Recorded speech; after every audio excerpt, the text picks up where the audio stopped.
les anciens événements, les anges n'en parlent pas, qui pouvaient s'avancer. Silence dans les cieux, total dans les cieux, absolu dans les cieux.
Amen.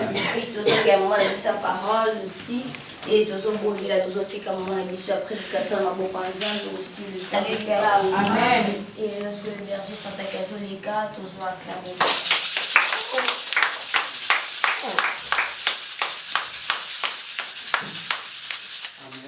Amen. En fait, prenons la parole.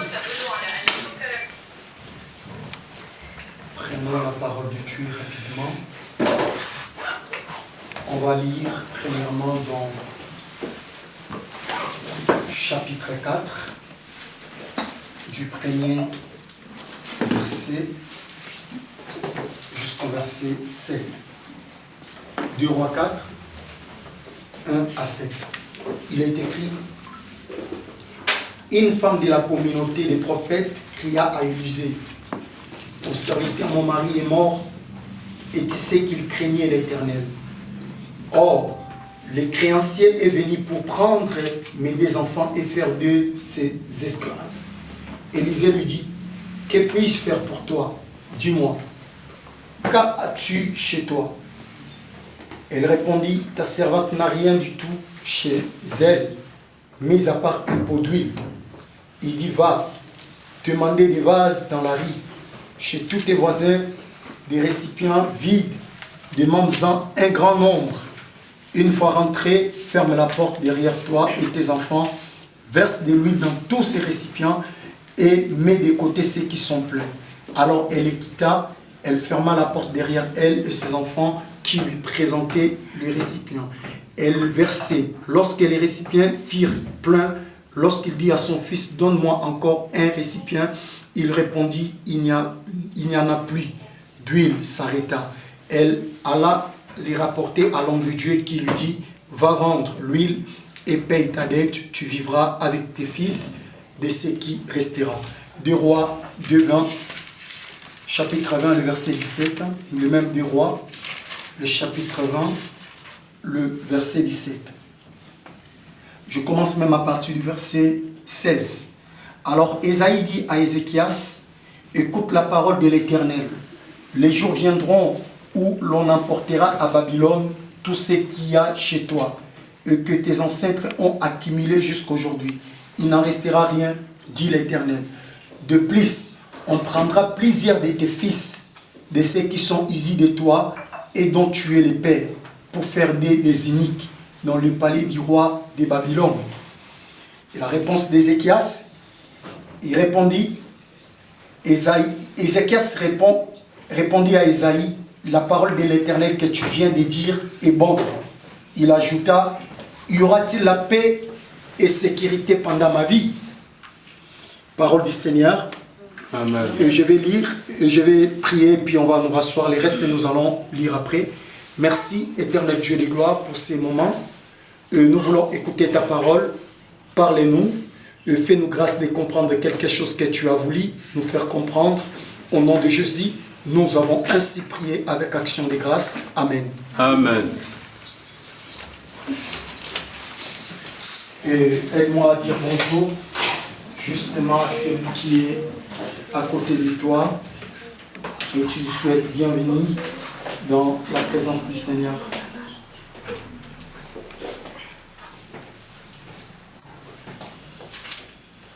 Alléluia. Amen.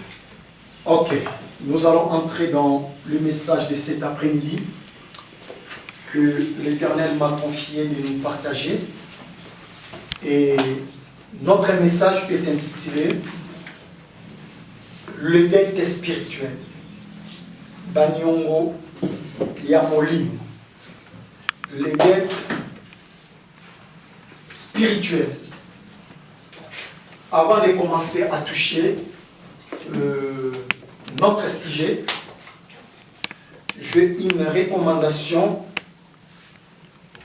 que je vais nous adresser.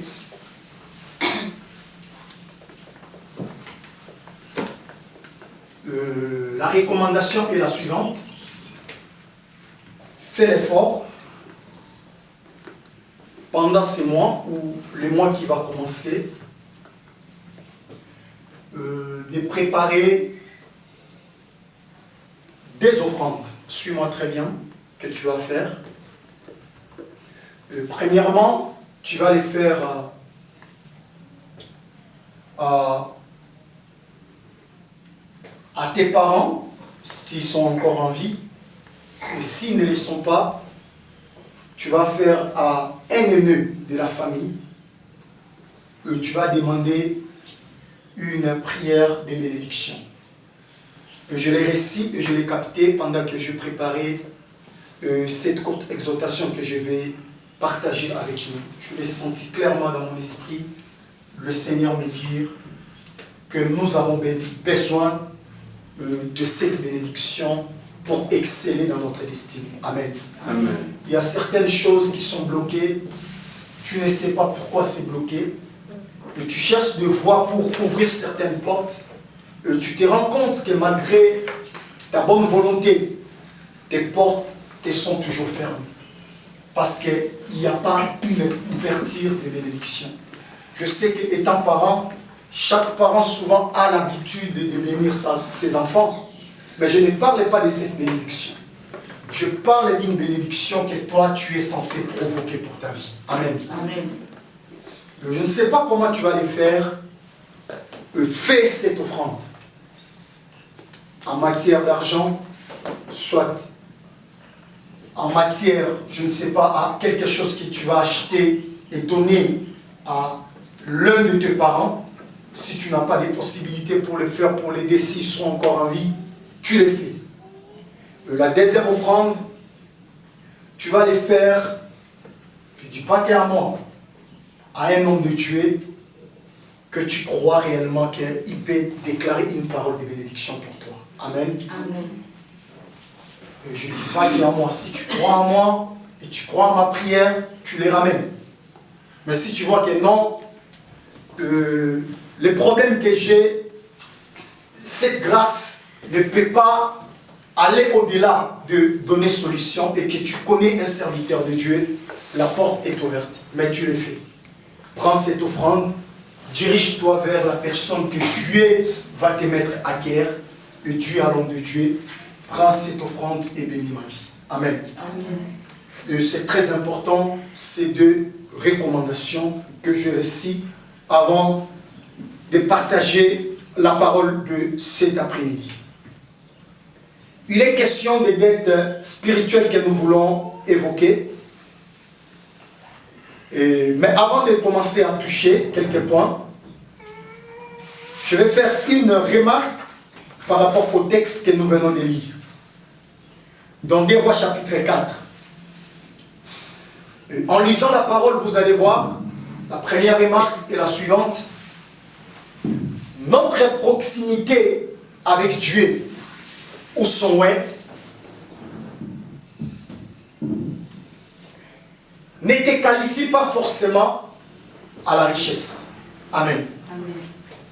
Être si proche de Dieu, être si proche d'un homme de Dieu, ne te qualifie pas automatiquement à la richesse.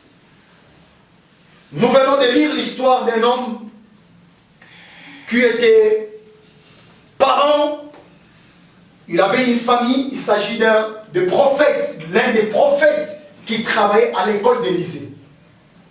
Et la Bible dit que cet homme est parti, il est mort, mais en mourant, l'homme a laissé les richesses. Amen. Amen.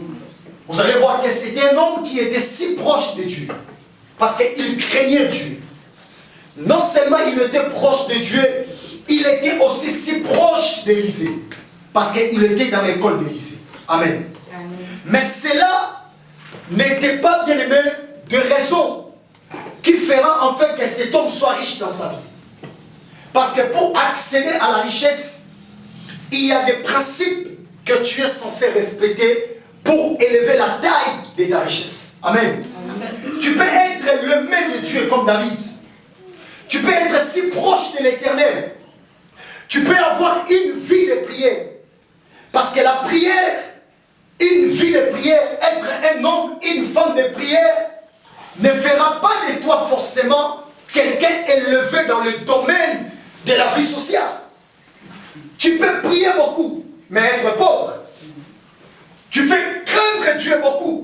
mais mourir dans la pauvreté. La Bible parle d'un homme qui a hérité le royaume des cieux. L'homme qui était dans le sein d'Abraham, au nom du pauvre Lazare, comme la Bible l'appelle, même jusqu'au sein d'Abraham, qui est l'image du paradis.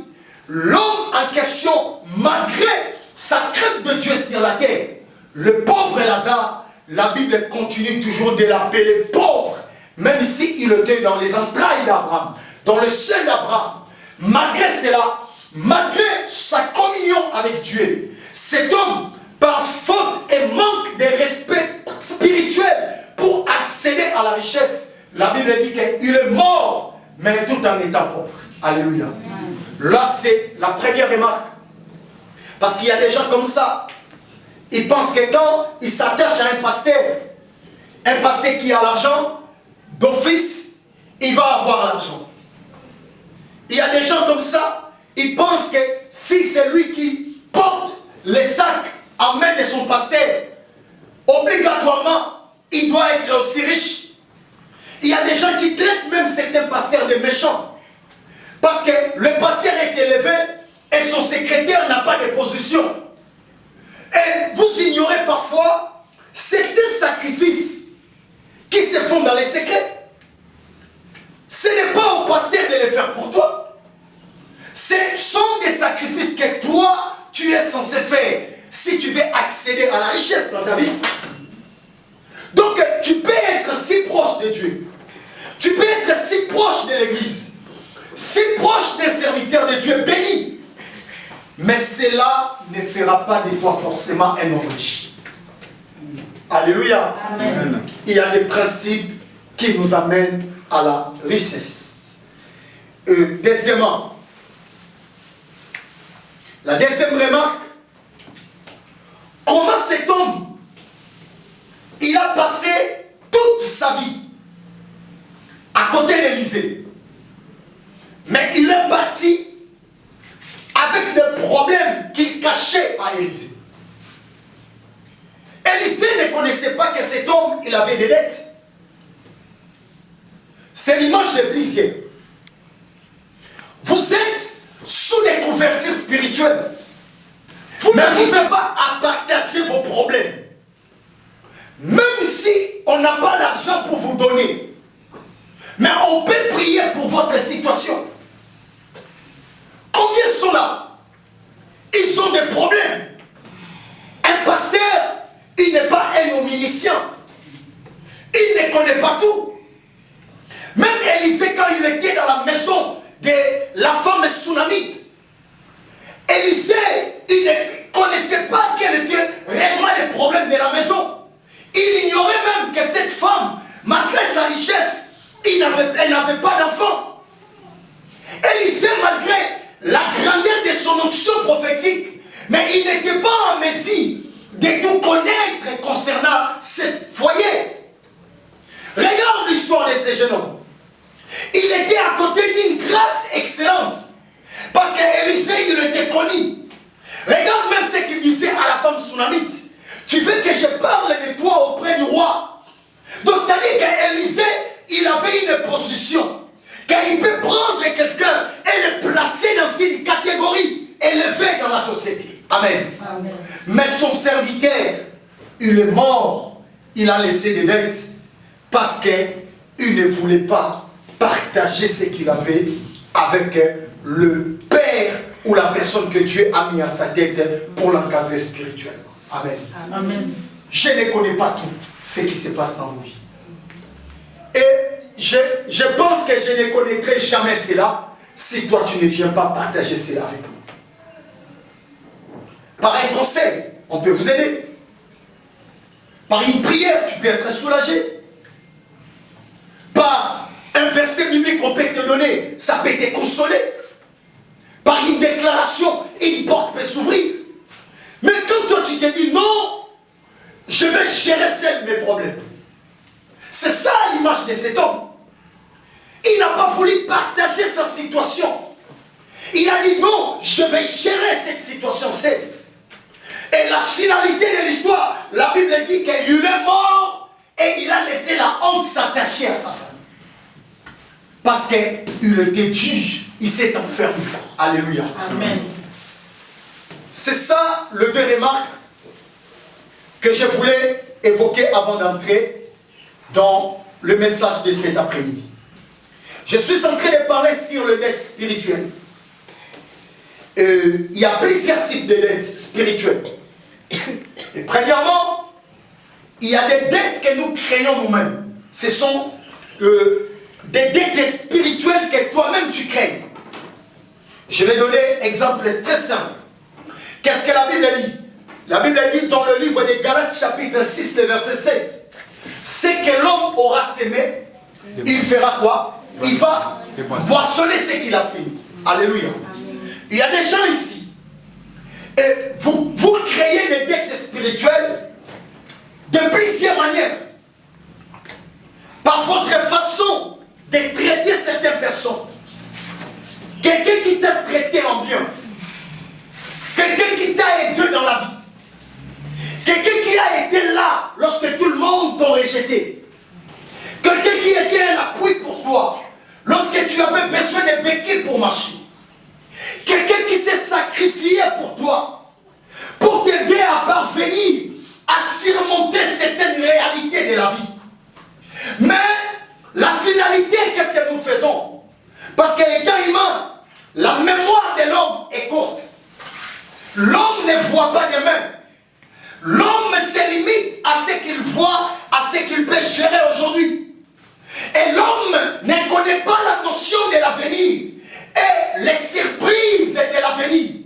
Qu'est-ce que l'avenir te réserve? Voilà pourquoi c'est des actes que nous posons. Tellement on ne tient pas compte que demain ça peut me rattraper. On fait des choses sans pour autant connaître que demain ça peut être un prix dur à payer. Alléluia. Beaucoup, nous entrons dans des dettes que nous-mêmes nous créons. Donc, tu les crées toi-même. Tu vis une vie qui ouvre des portes aux dettes spirituelles. Et ce qui est compliqué avec des dettes est que les dettes spirituelles, que tu les veuilles ou pas, si cela n'est pas payé, ça va continuer à crier, à crier, à crier, jusqu'à ce que les créanciers vont prendre ce que tu avais pris comme dette. Alléluia. Amen. Ne pense pas que ça va finir comme ça. Non. Ça ne finit pas comme ça. Ce que tu sèmes, si tu ne les moissonnes pas aujourd'hui, demain tu vas les moissonner. Et si tu n'as pas encore moissonné ce que tu as sémé, prépare-toi à les moissonner. C'est ta semence. Et l'arbre que tu as sémé, c'est le fruit que tu en mangeras. Tu sèmes l'arbre de manguier, je ne sais pas. Tu vas manger quoi? La mangue. Il n'y a rien qui se fait dans le monde spirituel sans pour autant, bien aimé, être rattrapé dans le domaine des dettes. Alléluia. Amen. Le deuxième type de dettes, ce sont des dettes spirituelles qu'on les fait contre nous. Il y a des personnes comme ça, tu n'as rien fait.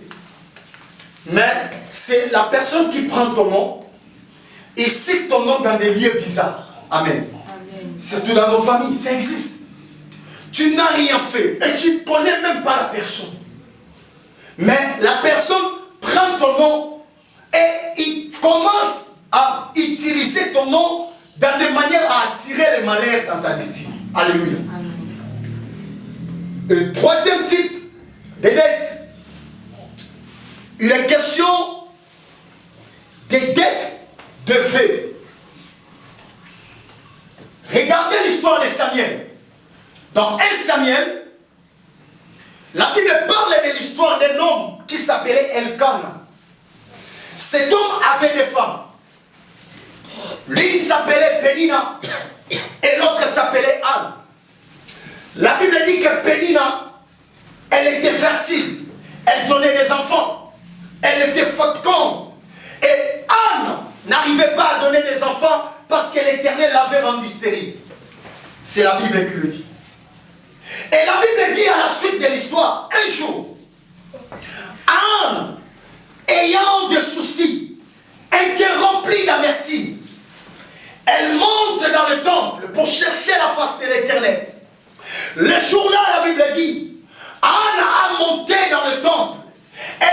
commencé à prier, à prier, à prier.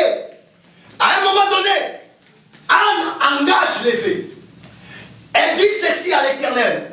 Oh Dieu, si tu regardes la bassesse de ta servante et que tu m'accordes un fils, je vais consacrer cet enfant à ton service et le rasoir ne passera jamais sur sa tête. Amen.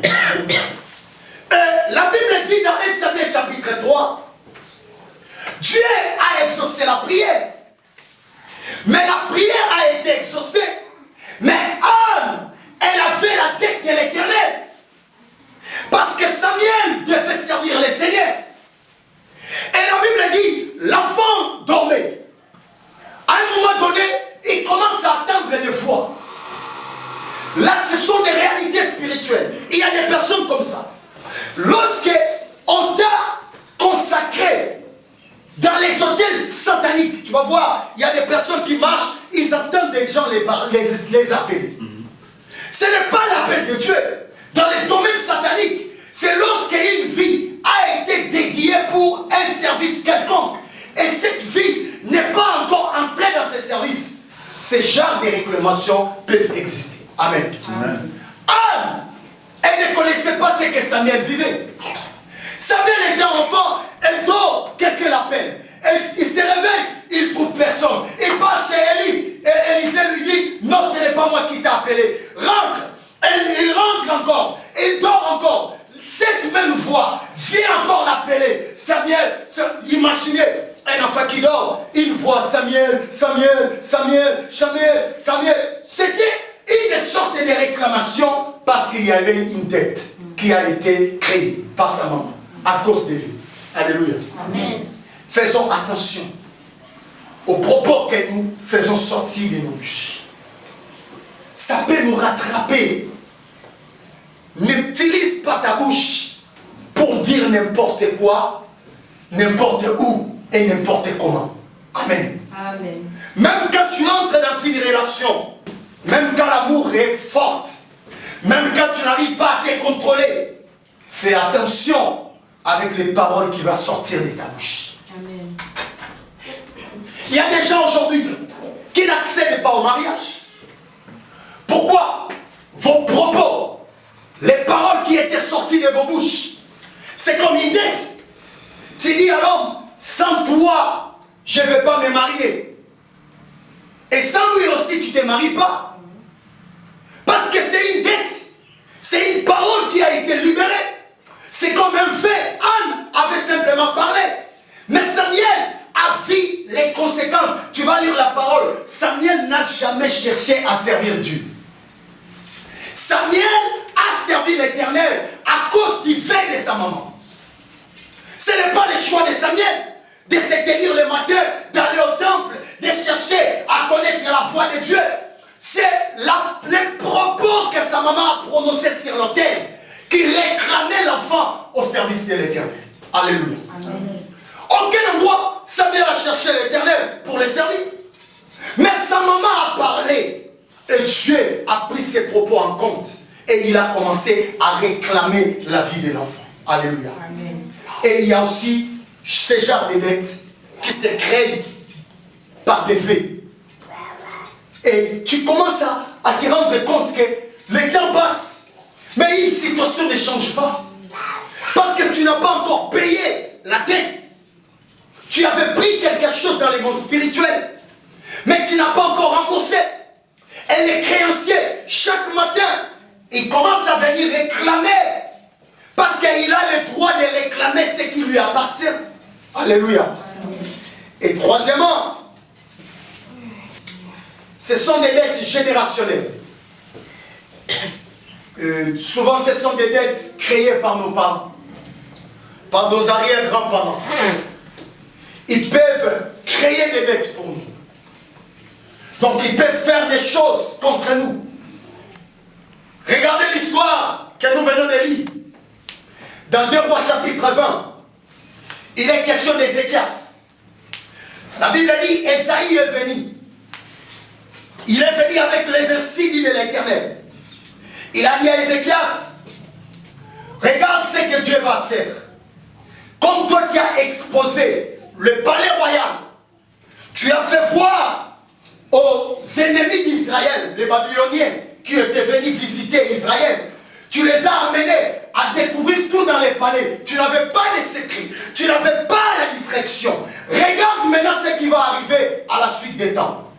Dieu a dit qu'il prendra de tes enfants, il les emmènera en Babylone, et tes enfants seront comme des esclaves. Et d'autres deviendront les eunuques du roi de Babylone. Les eunuques, c'est-à-dire des hommes qu'on rendait impuissants, qui n'arriveraient plus à faire des enfants. Qu'est-ce que Ézéchias a dit? La parole de l'Éternel est bonne. Amen. Est-ce que ce genre de parole est bon? On dit que tes enfants ne mettront pas au monde. Tes enfants n'étudieront pas. Tes enfants ne feront rien. Et Ézéchias a dit quoi? Cette parole est bonne. Et il poursuit ses propos en disant, il demande la question au prophète qui était venu. Et pour moi, c'était un égoïste. Est-ce que j'aurai la paix dans mon royaume et la sécurité en étant vivant? Lui, ce qui préoccupait, c'était lui. C'est les réalités qui se passent. Surtout lorsque vous sortez dans des lignées de familles influentes et des personnes élevées dans le gouvernement, dans la société, dans des domaines quelconques de la vie. Ces gens sont prêts à sacrifier toute une génération simplement pour qu'elle soit aidée aujourd'hui. Alléluia. Il y a des gens comme ça. Regarde même au Congo. Ces gens qui ont commencé à régner depuis l'époque de Mobutu jusqu'à aujourd'hui. Ils sont encore là en train d'influencer. Ils sont toujours là scotchés. Pourquoi? Il y a des choses qu'ils ont sacrifiées. Il y a des parents qui ont sacrifié les enfants pour régner. Il y a des professeurs d'université, ils ont sacrifié les enfants pour qu'ils soient des promoteurs dans leur génération. Il y a des parents qui ont sacrifié l'avenir de leurs enfants. Il y a des enfants qui n'arrivent pas à mettre au monde parce que papa a sacrifié les semences de ses enfants. Ézéchiel a dit quoi? La parole de Dieu est bonne parce qu'il veut simplement ses intérêts. Alléluia. Amen. Quand tu sors dans de telles réalités, c'est important. Je te donne 2 clés et puis nous allons prier. Ce sont comme des armes importantes à utiliser pour briser de lois générationnelles ou des dettes qui pèsent dans notre destinée. Premièrement, une dette spirituelle peut être supprimée par la prière. Amen. Amen. Voilà pourquoi c'est important d'engager les prières. C'est important de prier pour la vie de tes enfants. Parce qu'il y a des dettes. Et aussi longtemps que toi tu ne t'élèves pas, cela va commencer à partir de génération en génération. La Bible dit quoi? Les jours où Abraham a donné à Melchisedec la dîme, la Bible dit que Lévi, nous connaissons très bien Lévi, il est de la 4e génération lorsqu'on commence à compter à partir d'Abraham. Donc c'est-à-dire il est de la 4e génération d'Abraham. Mais Abraham, quand il donnait à Melchisedec, la Bible dit que Lévi aussi dans tes entrailles l'a fait. Donc un enfant qui n'est pas encore né, mais quelqu'un donne la dîme, la Bible dit quoi? Lévi aussi a accompli la même acte. Donc 4 générations après, cet acte qui a été posé, Lévi aussi l'a posé.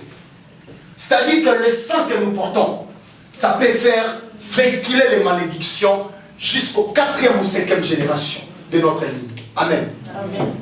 Voilà pourquoi tu dois, avant tout d'abord, tu dois commencer, très important, à repérer quels sont des signes de dette ou de malédiction qui influencent ta femme. Amen.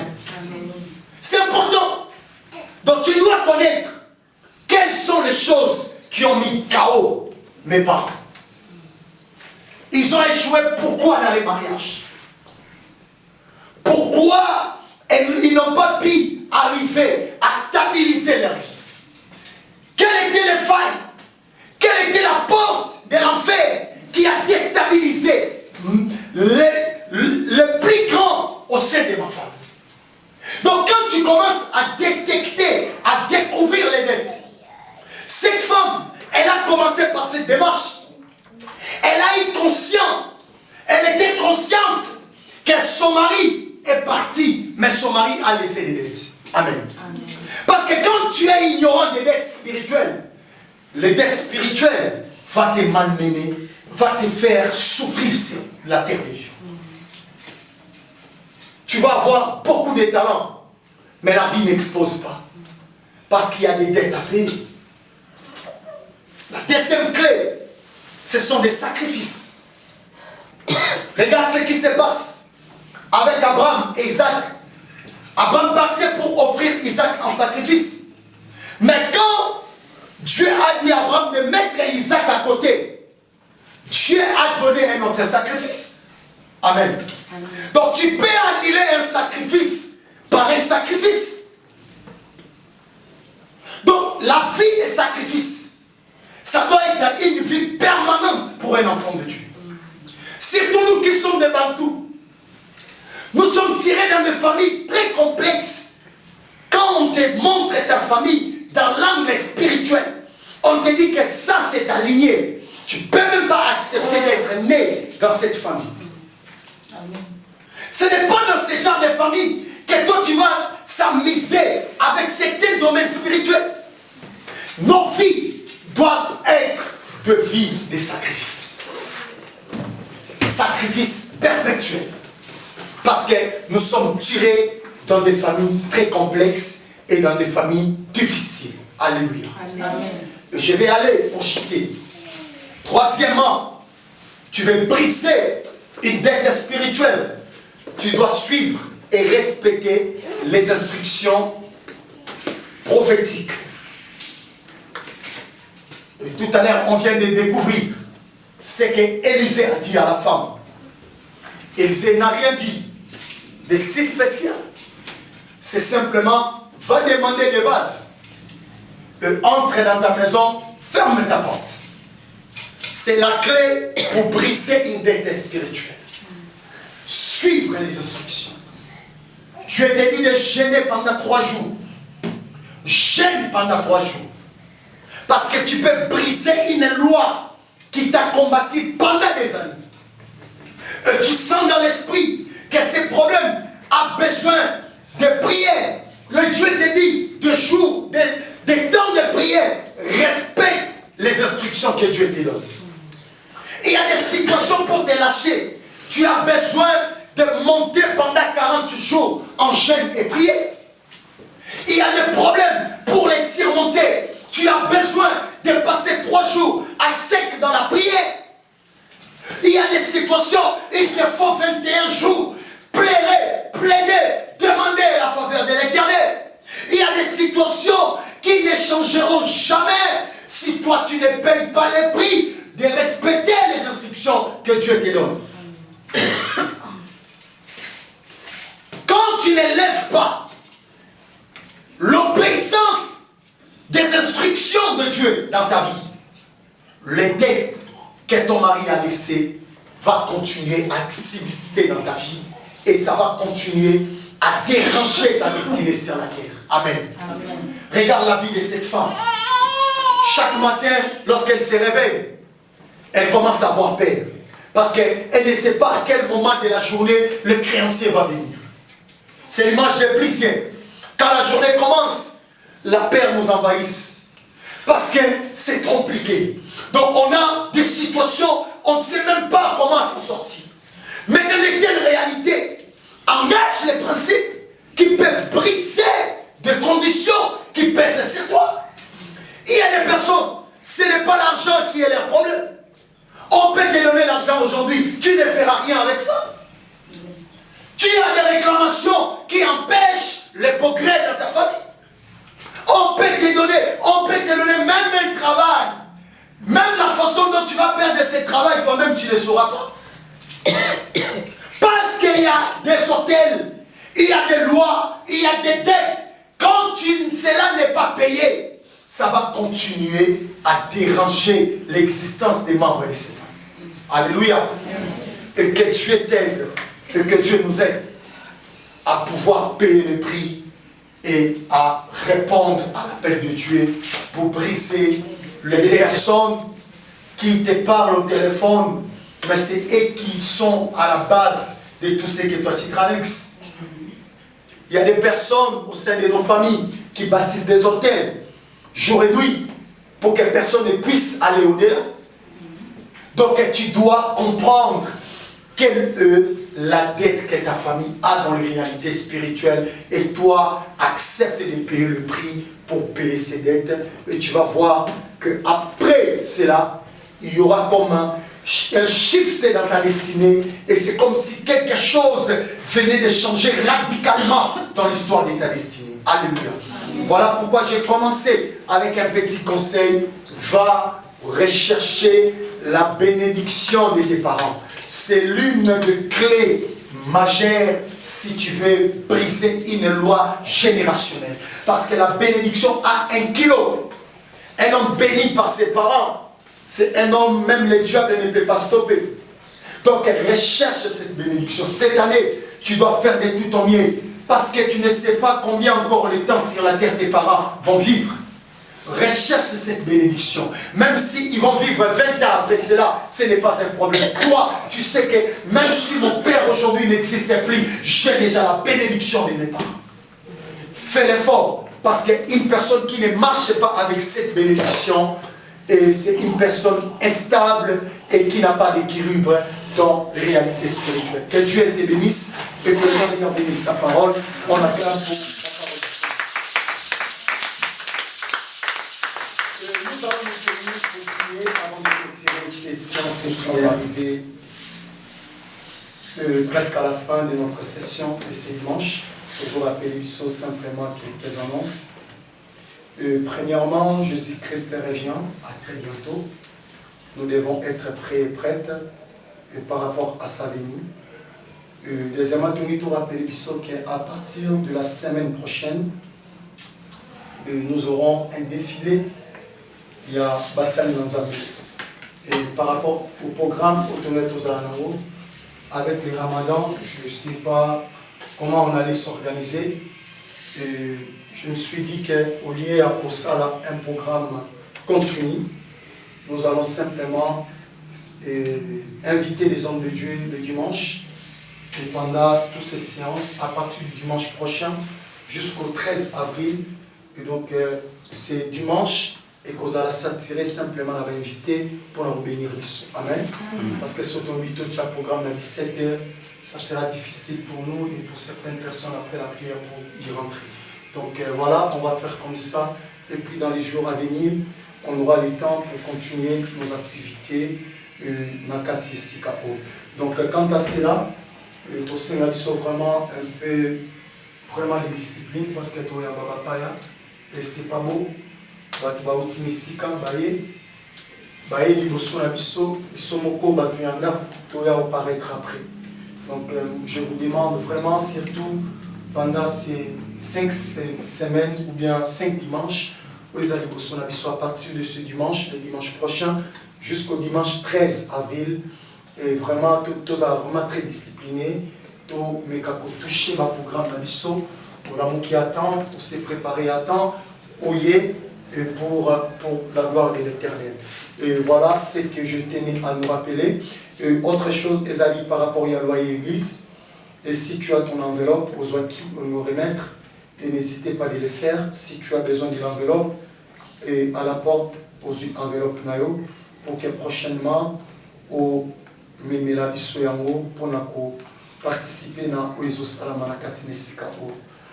Autre chose, Ezali, après la prière, j'aurai besoin de la sœur Marie, sœur Syria, et puis sœur Jetty, pour quelques minutes. Donc, au reste d'un an, nous sommes arrivés pratiquement à la fin. Tous pour se tenir debout pour clôturer notre session.